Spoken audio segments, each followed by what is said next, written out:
And Trevor, when I heard these nonprofit organizations, it reminded me of something you told me on the show before, because I remember you were warning about these nonprofit organizations that were doing these voting drives and so on. And you were talking about some of their communist and even foreign connections, right? Uh, Tell me a bit about that. There was a network of organizations set up by the Chinese Progressive Association out of San Francisco, which is a complete front for the Communist Party of China. They called it Seed the Vote. And they set up these organizations in 7 key swing states. Black Leaders Organizing Communities in Wisconsin, Detroit Action in Michigan, Lucha in Arizona, New Georgia Project in Georgia, Pennsylvania Stands Up and obviously in Pennsylvania. And they claim they won 6 of the 7 states they targeted for Biden-Harris. And all of these organizations are connected to Liberation Road, the pro-Chinese communist group that gave us Black Lives Matter. They're connected back to the Chinese Progressive Association and connected back to the CCP. Trevor, let's go deep. Let's go deeper into this. I remember when the story came out, when it was one of the Black Lives Matter websites, it actually linked, on their donation page, it linked to that Chinese, I believe it was Chinese Progressive Association, the San Francisco-based one. And I was shocked because New York Times came out with a fact check on it and said, oh, this is not a Chinese front organization or something like that. Like, okay, let me explain, because I'm one of like the few, I'm probably one of the few experts on these Chinese fraternal organizations called Tongs, right? The way Tongs work, again, Chinese Consolidated Benevolent Associations, things like that. These are basically the unofficial governing bodies of Chinese communities. They existed previously in Chinese society historically because they didn't have government typically below the county level. But below the county level, they had a bottom-up form of government. These were like guilds, family associations, and things like that. When Chinese people immigrated to the U.S. and to other countries, it was these organizations that facilitated a lot of that. So they run the human trafficking operations. They call them snakeheads. And they also work as the unofficial governing bodies. Underneath the Tongs are the triads, the Chinese mafia, oftentimes. Not all of these organizations are bad. Many are very good.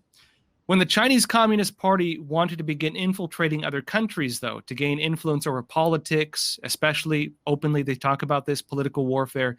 They even have a military branch called the General Political Department that works on these types of things. Military operations of the CCP focused on this. And a government branch called the United Front Work Department. They approach these organizations and try to get them to switch their allegiance to the Chinese Communist Party. Because when they do that, the CCP gains control of that entire segment of that area, because they're connected all through the society. And then they use them to infiltrate media, businesses, police, intelligence agencies, government, inviting our officials and visits to China, all that stuff. So these organizations work on those types of operations on a huge level. That particular organization was one branch of several. And of course, the one I believe involved with Black Lives Matter was the San Francisco branch, if I remember right. And a lot of people found the documents from the branch that was in Boston.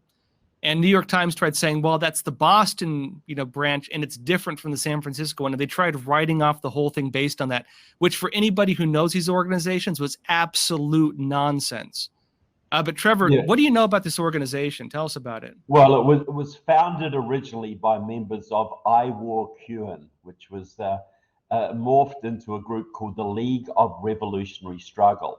Now, both the Boston... not communist at all. Completely Maoist, pro-Chinese communist. And the Boston branch, the New York branch, and the San Francisco branch were all run by League of Revolutionary Struggle. They all started in the 70s to start bringing communist Chinese influence into Boston, into New York, into San Francisco, which up to that time were mainly pro-Taiwanese. The communists hadn't really made inroads in there at that time. So this was the beachhead. So they got them in there. The League of Revolutionary Struggle eventually morphed into Freedom Road Socialist Organization, now called Liberation Road. That's massive. Yeah, tell us about this. Yeah, well, Liberation Road is the group that gave us Black Lives Matter. That's their front group. Alex Tom, who was for a long time the chairman of the Chinese Progressive Association, San Francisco's best friends with Alicia Garza, the woman who founded Black Lives Matter. Alex Tom helped to set up a group called Asians for Black Lives. They wrote the manual for Black Lives Matter. They helped Black Lives Matter coordinate their activities around the country. Alex Tom boasts about his deep ties to the Chinese Communist Party, and he boasts about running his messaging past the Chinese consulate before he does things. He is, some of these people were in China in 2014. They went straight from communist China to Ferguson, Missouri, to the riots there, which were organized by the Organization for Black Struggle, which is another front for Liberation Road. So the Chinese, pro-Chinese communists burnt Ferguson, Missouri. They're behind Black Lives Matter, behind a lot of the rioting in 2017, in 2020. And then they used the same networks. Alex Tom helped to set up Seed the Vote. And Seed the Vote is this network of voter registration organizations working in the Black and Latino communities and Asian communities of the big cities in the 7 key swing states. And as I said, they claim they won 6 of the 7 they targeted for Biden-Harris. Yeah, shocking stuff, Trevor. Yeah, I remember you reported something that I didn't see reported anywhere else, which was important, which was that the Chinese Communist Party actually sent out an alert calling a mobilization of all of the international front groups, all of the different communist groups all over the world. The CCP sent out like a mobilization alert. Tell us about that. And was that tied to this group in any way? Do you know? Well, that was more to do with the COVID, the messaging with the COVID, because this is my contention. They released the COVID and to basically as an economic attack on the West to hurt President Trump and to create pressure to cut US military spending. Then they used their communist parties around the world and and the unions they control, the politicians they control, to enforce the lockdowns. So you'll find the areas with the strictest lockdowns and the countries with the strictest lockdowns are the ones with the most CCP influence, like California, like Hawaii, like Oregon, like Washington, like Boston, like New York, like Chicago. They were all the strictest lockdowns. Then they started off the Black Lives Matter riots. That was in my opinion, a completely Chinese operation. So they used the energy of these young black kids, these young Latinos, young college students who basically thought, well, Trump's a racist, Republicans are fascists. The only way we can end racism in America is to vote Biden-Harris. That's what they did. All of this was linked to the CCP, all of it. Well, then that's big too, because, if we understand Maoism and the Chinese model of communism, right, the Chinese Communist Party's model of communism, it works through these types of things. If I remember right, even Black Panthers was a Maoist organization, as were most of the Latin American ones. Yeah, like a lot of the the Sandinistas and stuff like that. If I remember right, they were all Marxists or Maoists, correct? Yeah, well, that's right. Because see, when Mao took over China, it didn't have much of an industrial working class to work with. Like communism is supposed to be about the industrial working class taking the wealth of the capitalists. But in a peasant society, you have to use racial and ethnic differences to stir up the problem. So you'll find most of the racial agitation in America goes back to communist China. The Black Panthers were a Maoist organization. There's a lot of Maoist influence in the Hawaiian independence movement, in the Chicano movement in the Southwest that wants to split away the southern states to form, to join up with Mexico. Where you find these ethnic differences, you will find the CCP, because that is their model for taking over a country using race. They still do class as well, but race is their main focus, because that's really Mao's model for taking over China. Yeah, well, that's huge, especially as it ties to these organizations you're talking about. Because if the Chinese Communist Party, through its front organizations, had direct connections with these, well, Maoist movements that were masquerading as like grassroots, justice, movements in the United States, using this for a clear political agenda that did in fact impact our elections. I mean, that's massive. That's a huge story that I don't see really anybody talking about. This is in the Chinese, in my opinion, were working on the elections right under our noses. Right, because they were using legal means. It's not illegal to sign someone up to vote or to get them to the polls, but it is illegal if you're a Chinese-backed operation. Now, may I bring the example of Virginia in here, because this is really, really critical, because Virginia was really the model for this. How is Virginia the model? Well, see, Virginia was a Republican state for a long time. In 2008, it started to go blue, because in 2005, Liberation Road, then still called Freedom Road Socialist Organization, set up a voter registration group in Virginia called New Virginia Majority. And they signed up 300,000 minority voters in Northern Virginia for the Democrats. Then they worked with Terry McAuliffe, the then governor of Virginia, to legalize 200,000 felons. And they used this 500,000 base to flip that state. Now, how they were so successful, they were using GIS computerized maps. They had every precinct in the state mapped. They could tell you where all the ethnic minorities lived, so they could send Laotian volunteers into Laotian areas. They could send Puerto Rican volunteers into Puerto Rican areas. But these maps were generated on contract for the last 10 years by a Liberation Road communist called Steve McClure.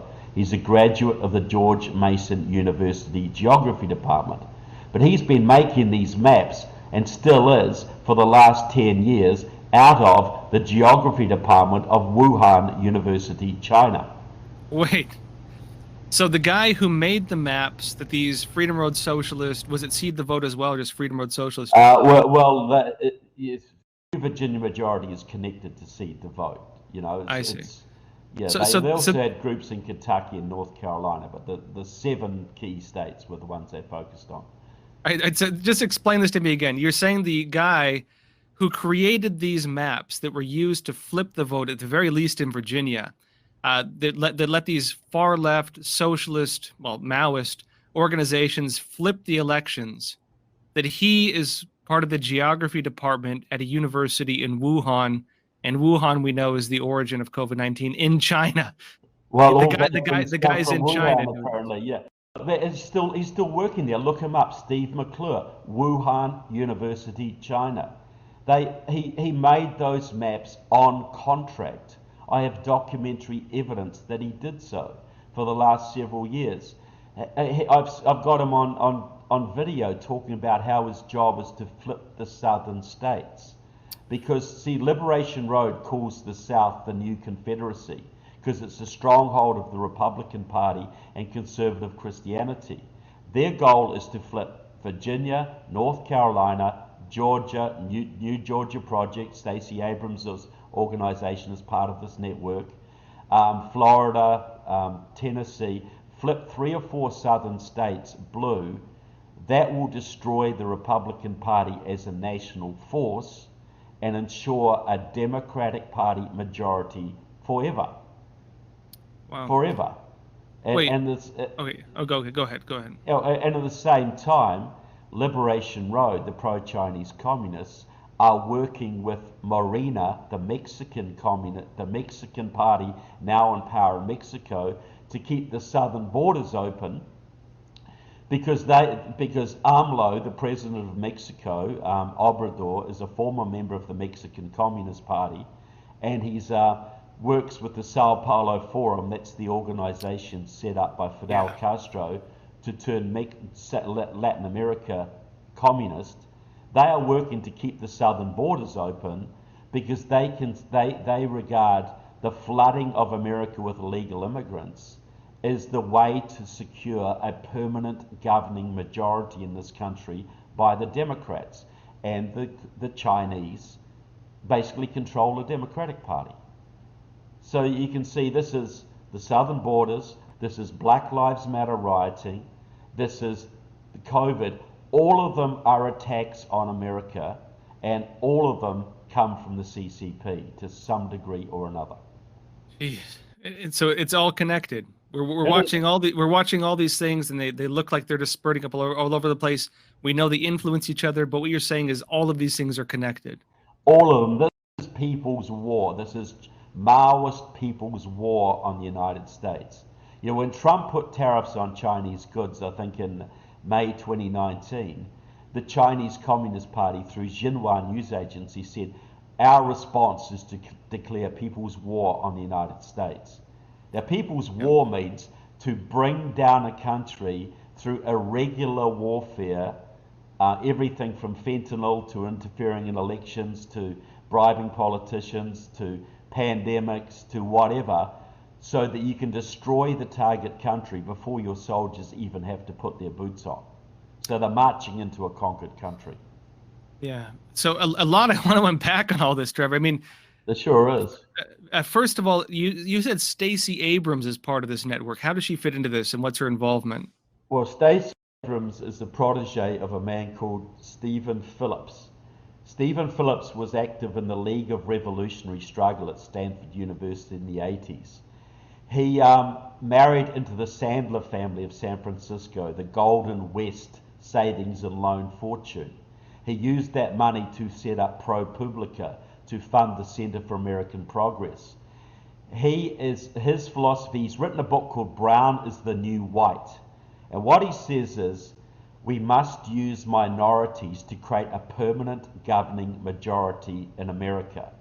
His philosophy is simple. Democrats forget about the middle. Forget about the middle voters. You use the white progressives and the progressives of color, the Latinos, blacks, Native Americans, Asian Americans, whatever, and this will form a progressive majority. And this will give you a one-party state in America. He has funded Stacey Abrams extensively. She is his protege. Andrew Gillum, the man who almost won the governorship of Florida in 2018, was also his protege. Kamala Harris is his protege. So that, you know, this is all based on the Jesse Jackson Rainbow Coalition strategy of the 1980s. Jesse Jackson ran twice for president, and he got fourth in the Democratic primary, I believe, by running on a Rainbow Coalition strategy. You get the white progressives, the black progressives, brown progressives, and this is his terminology, the yellow progressives, the red progressives, the green progressives, and you make a rainbow coalition, and that's how you win. But in those days, minorities were a much smaller proportion of the population. This is the strategy that Obama used to win in 2008. It's the strategy that he won again in 2012. And they screwed it up by running Hillary Clinton in 2016. But now they're going back to this. This is, and Jesse Jackson's operation was basically staffed by members of League of Revolutionary Struggle, pro-Chinese communists, Communist Workers' Party, pro-Chinese communists, Line of March, pro-Chinese communists. It was a Chinese operation who got somebody, right into the leadership of the Democratic primaries. So this is a long-term operation. They've been using race for many years to create majorities, governing majorities, particularly in the South, so they can turn the country completely blue, which will mean completely communist red eventually. This is the strategy. And what we saw in 2020 was just the crowning of this long-term strategy. Yeah. Oh, serious stuff. And just for our viewers too, I mean, this stuff, if you understand the nature of ideological subversion and the Cold War type conflicts that were taking place during that time, this is not far-fetched. The Soviets were doing stuff like this. One of the reasons why an elected official, they could not be a member of the Communist Party during the Cold War was because the Communist Party USA was loyal to the Soviet Union. It meant you were loyal to an enemy of the United States, right? Yeah. And they were actively involved in all these world revolutions the Soviet Union and the Chinese Communist Party were kind of vying for power over a lot of these movements. It's why even some countries like Vietnam, for example, flipped allegiances between the Soviet Union and the Chinese Communist Party, to the extent where when they flipped finally to the Soviets, the Chinese Communist Party got so mad that they invaded, Vietnam after the Americans did. And yeah, so that's correct. And they got too, by the way. yeah, it's true. And the other big thing too is, yes, the Soviet Union fell apart, but the Chinese Communist Party did not. And all the inroads they made stayed intact. All the things they were doing during the Cold War are still in power, are still in play. And Trevor, I mean, everything you're talking about right now just shows that, frankly, these same organizations you're mentioning started in the 70s and 80s under the Chinese Communist Party's influence. They're the ones that have led up to the exact organizations through traceable lineage to what we saw happen in the 2020 elections. Look, absolutely correct. We've got to understand the Chinese have massive networks in this country. See, the difference between the Chinese Communist Party and the old Soviet Communist Party is the Chinese have a lot more money. So the Soviets had to rely because we gave it to them. Yeah, because we gave it to them. The Soviets had to rely mainly on ideology to get their converts, to get their traitors, to get their spies, and corrupt congressmen, etc. The Chinese still rely on ideology to attract certain groups like Black Lives Matter and others, but they also have a lot of money, which they can use to corrupt businessmen, to corrupt politicians in both houses of, both parties, and they can use it to buy up infrastructure, buy up land, etc. But we need to understand this, the goal is still the same. The goal is still world revolution, and the United States is the #1 impediment to a communist world. So it only makes sense for the Chinese Communist Party to be involved in our local politics, our state level politics, and our business and our congressmen. Ratcliffe, who was Trump's intelligence advisor, said 2 years ago, he said the Chinese had co-opted so many American congressmen, they could determine which legislation passes the US Congress, which doesn't. That's how deep the corruption is. Yeah, and that's why these politicians wouldn't go after Black Lives Matter when they were rioting, because they're working for the same team. They're both working for the Chinese. Yeah, and that's completely accurate as well. I can tell you my work since 2008 investigating United Front operations. It's not even just members of Congress. It goes down to your state representatives. It goes down to your local city council member. They will get everybody they can. Yeah. It's like a political mafia. They will co-opt anybody they can, either through money or ideology or compromise or blackmail or both. We had Eric Swalwell, a congressman sleeping with a Chinese spy, but Nancy Pelosi, who's completely in bed with the Chinese now, won't take him off the House Intelligence Committee. You had Dianne Feinstein in San Francisco, chairman of the Senate Foreign Relations Committee. He's been working with the Chinese, who got the Chinese most favored trading status, which built their economy, had a Chinese spy on her staff. She said he was just my driver. He was her office manager. He was getting Defense Department documents across his desk. But no consequences. Nobody was held to account for this. Dianne Feinstein didn't have to resign from anything. No consequences at all. Yeah, no, serious stuff. Trevor, you mentioned something interesting that I want to go into the real hardcore, the hard side of how this impacted the elections. But you said something else interesting, which is the relation of all these organizations involved in the election meddling, involved in BLM, involved with political infiltration, also being involved with what's happening at the southern border. You mentioned the Mexican president was part of this communist organization, but you also mentioned that there's ties to the Sao Paulo Forum, or the Foro Sao Paulo. For our viewers, Foro Sao Paulo was again set up, I believe, by Castro and Lula. Lula, the former president of Brazil. That was the organization that facilitated the Pink Revolution. So that was all the communist groups that took over when a lot of Latin American countries went over to far left communist or far left socialist governments, that was the organization that played a big role in that.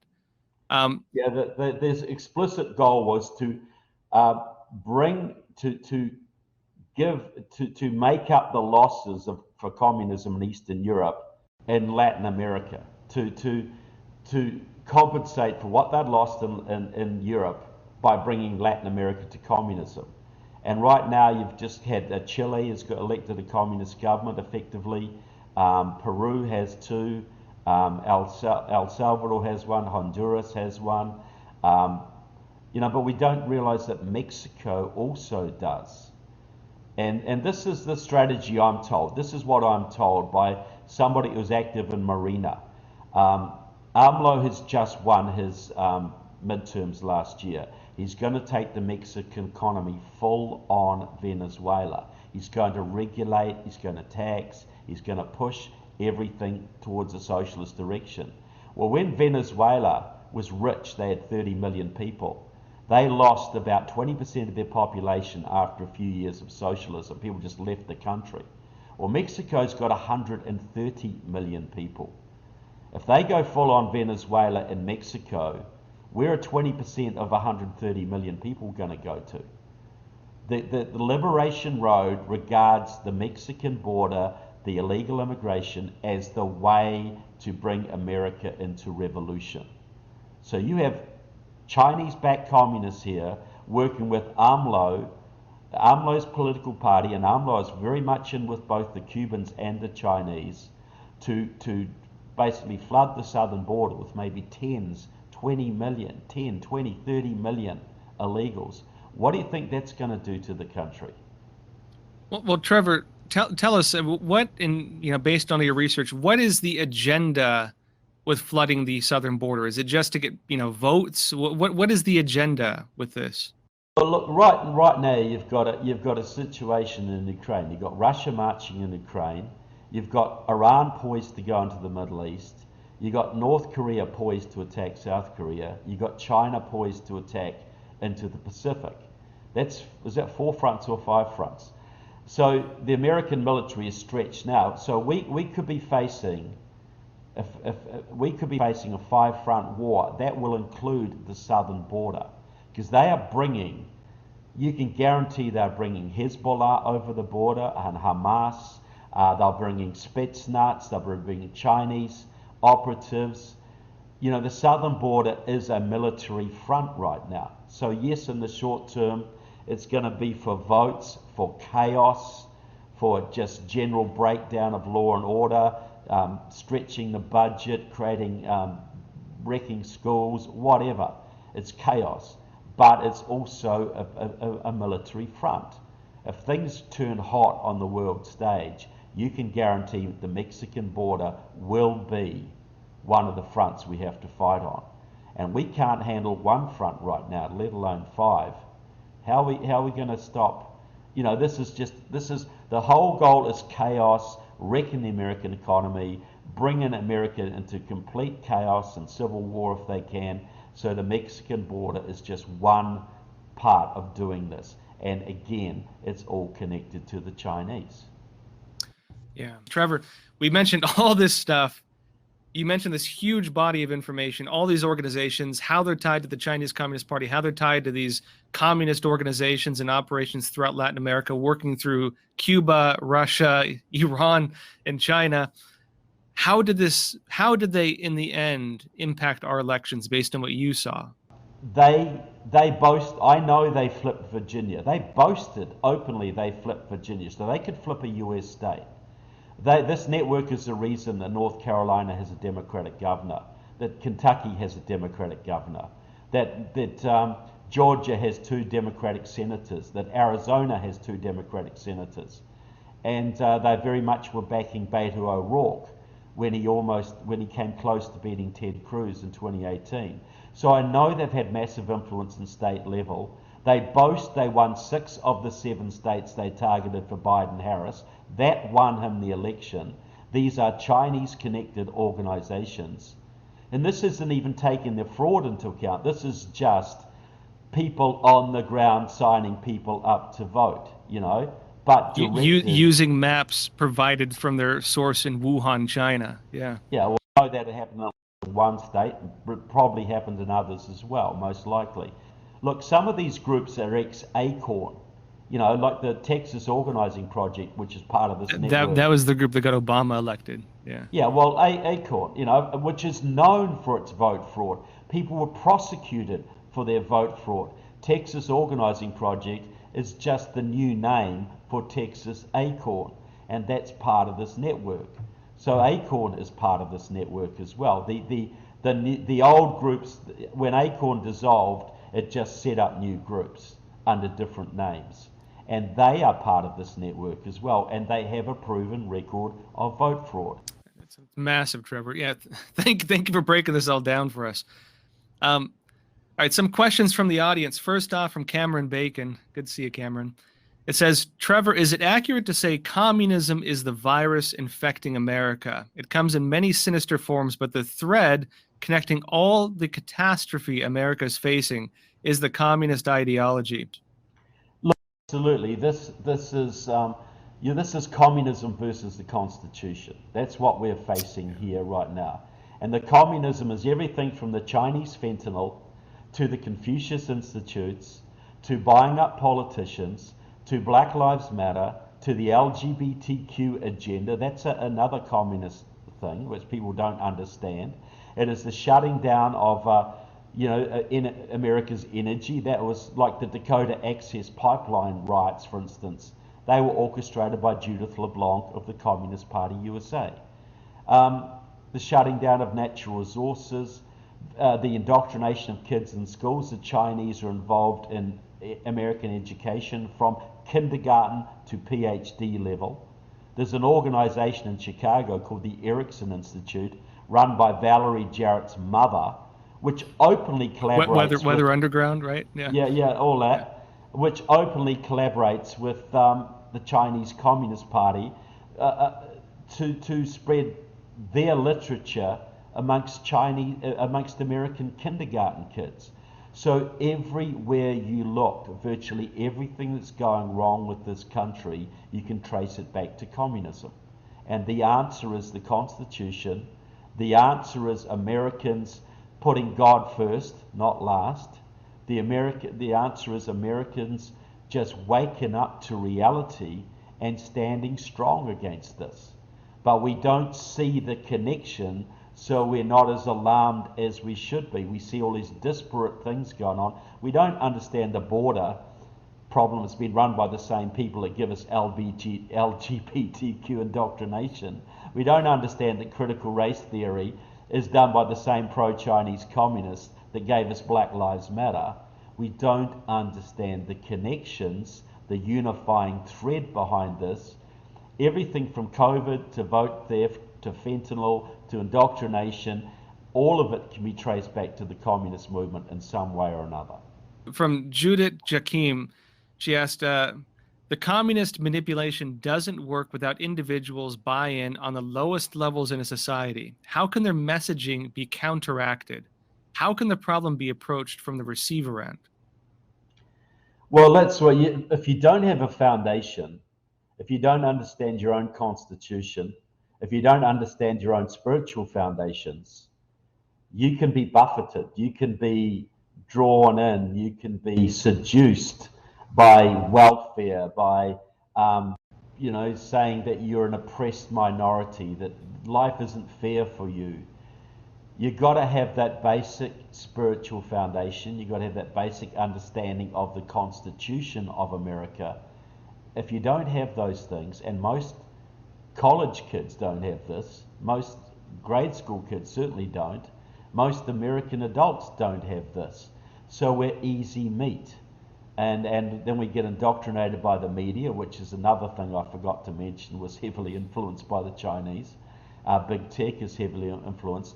So the CCP philosophy is collectivism.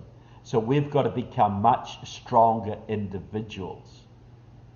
We've got to stop, become much more discerning. We've got to understand the Constitution. We've got to understand our role in the universe, We've got to understand that this is atheist communism is not the way to go. That we've got to build a relationship with God, because that is the antidote to this. And then that's got to expand out into our work in culture and our work in government. We have, we've got three foundations basically. We all should have a spiritual foundation. We all should have family, in tradition, and we also should take responsibility for civil government. Those three things are what keeps the society stable. So we've got to get our spiritual foundation, we've got to strengthen our families and our communities, and we've got to take back our civil government at every level, from school board to the presidency, every single level. That is the answer to this, and it's a race against time. There is a fantastic movement of patriots in the country right now, like I've never seen before. The evil is getting stronger and the good is getting stronger. It's a race to see who comes out on top. Look, President Trump got re-elected in 2020 with more votes than he got in 2016 after 4 years of the most unrelenting communist propaganda program against him. More Americans voted for him the second time round than they did the first time. That shows me the character of the American people. That shows me there's still a majority in this country who love the country, who want to stand for their country, and are willing to fight back. So look, any other country would have fallen to the communists 50 years ago, but America still keeps standing. So we got to save this country so we can save the rest of the world. So we can free China, we can free Australia, we can free South Africa, we can free all these other nations who are struggling for liberty right now. This is the front line right here, and it comes down to us reconnecting to what is right and having the faith and courage to do what we know we should be doing. Question from Free America Forever. It says, if they are getting so much money from us and control our legislature, why try to bring us down? Well, because their goal is, if you look at Unrestricted Warfare, that great book, a horrific book written by two Chinese military officers, their goal is to actually depopulate this country and settle it with their people. If you look at China, it's got huge problems, huge environmental problems, huge social problems. They've aborted 30 million young baby girls in the last few years, which means 30 million young Chinese men who will never marry. That's a big problem. So they have to go outwards. They have to have their Lebensraum like Hitler had, because their system is so darn corrupt that it can't really support their population. So their goal is to destroy America, depopulate America, and settle it with their people. This is a harsh thing to say, folks, but they write about this. This is what they say they want to do. And we just live in la-la land thinking, well, no, they wouldn't really do that. They're making so much money out of us. Look, money isn't the issue. If they control this land, they'll have all the money and all the land they want, and they can settle hundreds of millions of their people here and become this dominant master race that they've long aspired to be. We need to understand that the people running the Communist Party of China are worse than Hitler. They have the same racial philosophies as Hitler. They have the communism. They are brutal. Well, you look at what they're doing to Shanghai right now. You don't think they'd do that to this country? They're doing it to Shanghai because Xi Jinping with the lockdowns, lockdowns and starvation, the starvation, because Shanghai is a bit of a threat to him. The power structures in Shanghai are a threat to him. So he's doing that to those people in a political struggle. What would he do to America if he got the chance in a military struggle, or a new pandemic that didn't have a fatality rate of 1%, but a fatality rate of 25%? We got to understand we're dealing with an enemy that wants to destroy us, and we are funding it. Our major corporations are keeping it alive, just like American corporations helped to build up the Nazi war machine. well, we've got American corporations right now and politicians building up the Communist Party of China's war machine. That's treason. That's treason on a massive scale. Fully agreed, Trevor. Another question here from Kato33 says, what is the most effective way that I, as an average middle-class American, can help push back against this chaos? Knowledge is a great first step, but what about action? Well, look, we've just seen the great work done by Moms for Liberty around this country, pushing back against CRT in this country. You know, they had a huge role in winning the election in Virginia, taking back what the Chinese had done in Virginia. So, look, we've got 80 million Trump voters out there and another 30 million more who wish they had been. We have to be involved in civic affairs. There's hundreds of new groups setting up right now. Moms for Liberty type groups, Tea Party type groups, conservative action groups, religious groups, patriotic groups. Get involved. Work in the elections in your state. Take over your school board. Throw out the communist Chinese curriculum. Put a Hillsdale College curriculum in.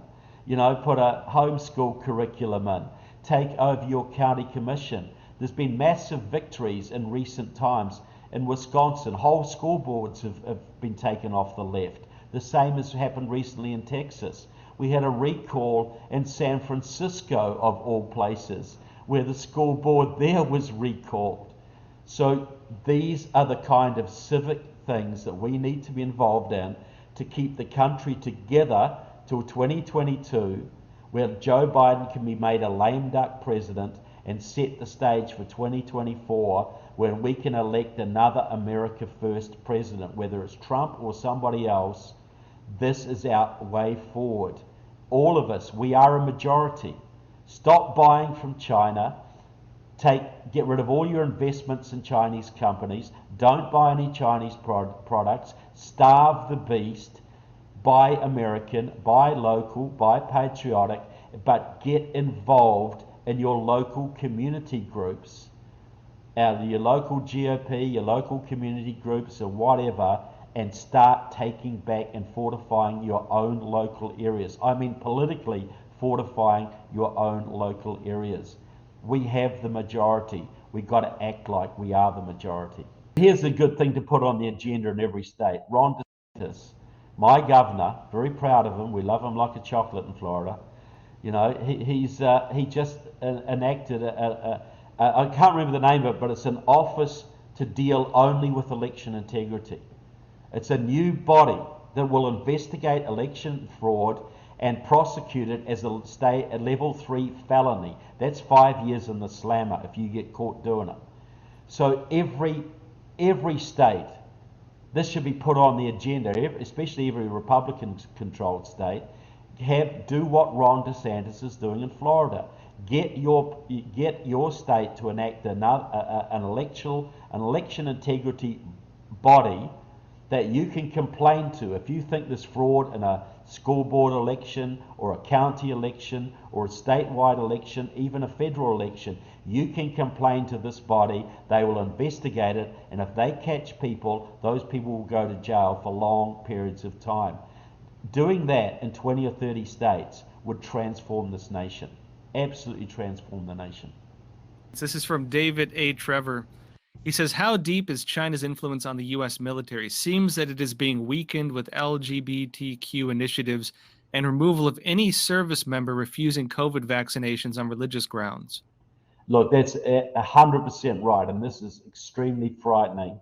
You know, the Russian and Chinese militaries are both getting ready for war on a major scale. Obama moved 200 patriotic generals and admirals. Removed 200 of them. Biden is going through purging any patriot he can, any conservative, with his political correctness, his the critical race theory that's going on. You know, Matthew Lohmeyer, who was a very senior officer in Space Force, wrote a book about the Marxism in the military and was very promptly cashiered from the military. But he's now going around the country talking about it. So he's still serving his country. So this is critical. The military's being feminized. I sort of joke in a sort of sick way that the Russian and Chinese militaries are getting ready for war, the American military is getting ready for mascara. You know, that should terrify all of us. This is what happened before World War II, when the Russian military the Red Army was gutted. Stalin's purges gutted the Russian military. So when the Nazis invaded, the Red Army almost collapsed. It almost led to to a Nazi victory. Well, our military is in a similar position. Biden wants to cut Navy ship numbers in the next budget. He wants to reduce our nuclear arsenal. This country hasn't built a new nuclear weapon since 1992. While the Russian and Chinese nuclear programs are going full speed ahead, their technology is way beyond ours. We need to understand this is existential. They aim to take us down, not just dominate us in world trade, not just knock us off our peg. They're attacking the dollar, they're attacking our military, they're attacking our military budget. You know, I say there's 100 members of Congress who are working with the Chinese, the Cubans, enemies of the country. Barbara Lee from California, who's been to Cuba 22 times, has moved a resolution to cut the US military budget in the next budget go round because of COVID. You know, so the Chinese attack our economy, and then they use the damage to justify a cut in the military budget, which is being orchestrated by pro-communist Congress members to basically weaken this country to the point we can offer no opposition to their plans. You know, seriously, if President Trump was still in the White House, do you think we'd be seeing what's happening in the Ukraine today? Do you think Iran would be threatening the Middle East and on the verge of atomic weaponry? Do you think China would be as aggressive as it is in the Eastern Pacific? Absolutely. In the Western Pacific? Absolutely not.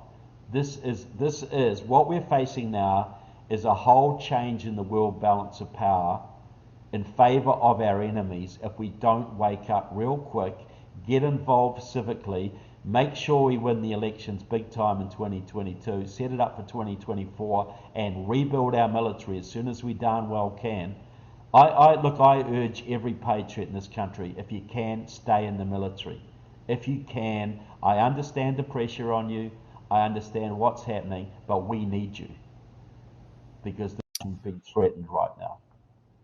Yeah, for our audience too, be sure to check out the investigative feature we did on how the military is discriminating against religion. There's actually a real possible legal case there as well, which we've seen some advancement on. But we found that discrimination on religious grounds in the military is not just limited to COVID-19. Maybe at the end of the episode, we'll play the trailer for everyone. That's the thing. If they can gut the military, we're no longer rule the world. We're no longer the world leader. So who's going to be? It's not hard to figure out, is it? But Trevor, I mean, you're like front lines of this stuff. You've been in this game longer than I have. I mean, I know how rough it is. And especially when you start seeing all the infiltration, subversion, the international pressure. I mean, a lot of people I think are kind of waking up to this, to be honest. And I know when people first start waking up to this, they kind of feel a bit hopeless. I read a story you wrote in Epic Times just recently where you said you kind of found hope again. What was your realization? I'm curious because I know a lot of people are going through the same thing. Well, it was a book written by a friend of mine called Thomas Cromwell, and it's basically reclaiming providence for America. You know, it's available. Look, what he said was this: we have, if you look at the world from a spiritual basis, what we're looking at here is not really political. This is good versus evil. This is God versus the devil.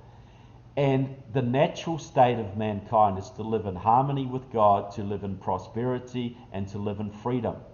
But we have been so abandoned those principles that we're now falling victim to communism and evil and tyranny. If we can restore our spiritual foundations, if we can start actually fighting communism, fighting evil, standing against evil, we can expect God's providence. You know, look at the American Revolution. That was a war for religious liberty more than anything else. And Yes. the people had to fight a long, hard war. But this was a bunch of farmers and blacksmiths with squirrel rifles up against the world's greatest military empire. There was God's providence in that war. You know, the famous fog that came down in New York Harbor just in time to save George Washington's troops from annihilation. The bullets that went through George Washington's tunic and his hat, but not through him. The point is this. We have free will. God's not going to save us from our own corruption. But if we reestablish our foundations and we stand on faith and courage for our traditional values, to restore ourselves, to be bold and brave and aim to end evil, actually aim to put evil down, get rid of it, we can expect help. And I see that happening in America right now. That's what I see everywhere I go. There's all these people that have finally woken up to the fact that we could lose our country. They've been sitting at home reading their kids' school textbooks for a year, watching their cities burn and their elections stolen, and have finally waken up to the fact that we need to get right again. We need to actually end this evil before it ends us. So yeah, I am optimistic. If I thought this was purely a material battle, I'd say we're done. But it isn't purely a material battle. This is good versus evil, and I see good people standing up like I've never seen before. And that inspires me like you wouldn't believe. So yeah, I have confidence in the future. It ain't going to be easy, but we can do this. Trevor, always a pleasure. I always love talking with you. For our audience too, be sure to check out Trevor's show, only on Epic TV because YouTube hates him. And be sure to check out his show. And I'm not joking; they were deleting like almost all of his videos. He couldn't even post videos on YouTube. Yeah, exactly. It's called Counterpunch with Trevor Loudon, only on Epic TV. Be sure to check it out. Trevor, always a pleasure. Thank you so much for being here. Great, always a pleasure, Josh, and we'll have to catch up again soon. Yeah, definitely. Folks, appreciate all of you. Thank you for your support. And as always, please take care of yourselves, stay informed, stay free. Thank you. Because I think we're being discriminated against, and that's unacceptable. Whistleblowers have stepped forward to reveal what they say is religious discrimination. I was mandated that I must be vaccinated or turn in a religious accommodation request. But it seemed to me that, based on the words of my supervisor and others, that there was never any intent to actually allow for the religious accommodation. Are the military's refusals to religious accommodations really just about the COVID-19 vaccine mandates? Or does this go deeper?